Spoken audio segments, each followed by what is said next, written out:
And you think nothing exciting would happen, you think it would just go like this. But what we'll see is much more interesting. All right, let's drop it.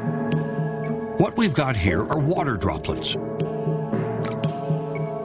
which look pretty ordinary at normal speed, but at 2,000 frames per second.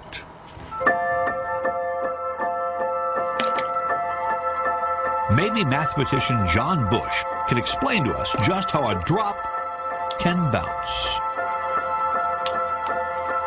Whoa, whoa, whoa. That is so cool. And that's just going to float all the way over to here. Ho! Okay, so you're saying that that happens all the time? That's right. Every time a water drop coalesces into water, so every time it rains, a raindrop hits a puddle. That's raindrops in a puddle. Yeah, so that's billions of times a day.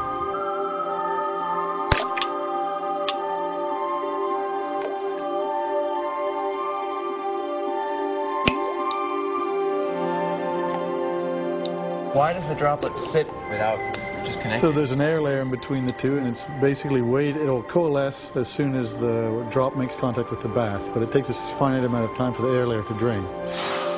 Or for non-PhDs, there's a thin layer of air separating the drop from the water. But as the air is pushed aside, most of the droplet connects with the water below.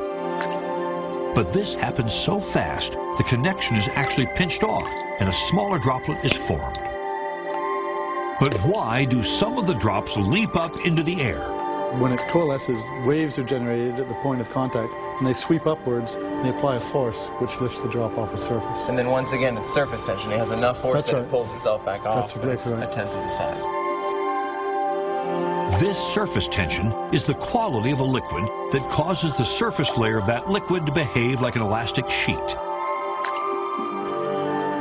It's the effect that allows insects to walk on water and water drops to hold together.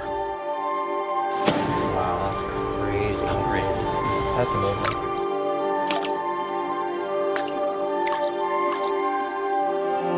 This cycle happens again and again until the droplet is small enough to be completely absorbed. Try to get one.